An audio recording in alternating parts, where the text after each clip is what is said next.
During the protest, the Birmingham Police Department, led by the Eugene Bull Coroner, used high-pressure water jets and police dogs against the protesters, including children.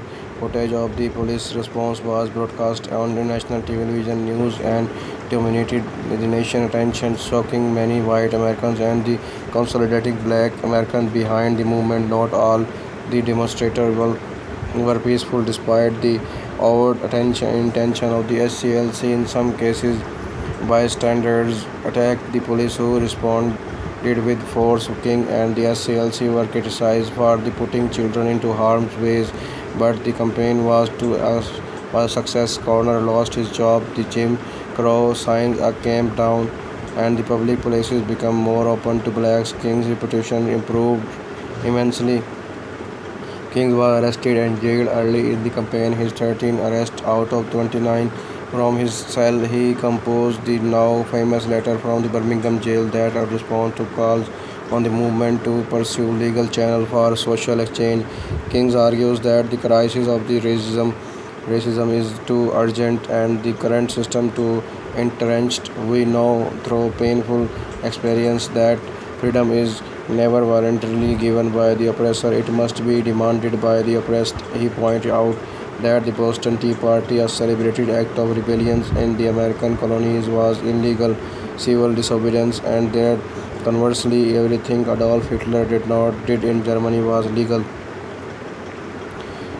I have almost reached the regrettable conclusion that the Negro's great stumbling block in his stride toward the freedom is not the white citizen counselor or the Ku Klux cleaner, but the white moderate who is more devoted to the order than to the justice, who prefer a negative peace, which is the absence of tension, to a positive peace, which is the presence of the justice, who constantly says, I agree with you in the goal you seek, but I cannot agree with you with your method of direct action, who paternalistically believes he can set the timetable for another man's freedom, who lives by a mythical concept of time, and who constantly advised the Negro to wait for a more convenient season.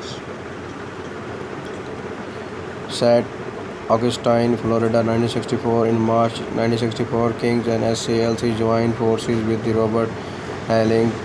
The controversial movement in the St. Augustine, Florida, Helling's groups had been affiliated with the NAACP but was forced out of the organization for advocating armed self-defense alongside non-violent tactics. However, the pacifist SCLC accepted them. King and SCLC worked to bring white Northern activists to the St. Augustine, including a delegation of rabbis and the 72-year-old mother of the governor of the Massachusetts. All of whom were arrested during June. The movement marched nightly through the city, often the fans facing counter-demonstration by the Klan and provoking violence that garnered national media attention. Hundreds of the marchers were arrested and jailed during the course of this movement, and the Civil Rights Act of the 1964 was passed.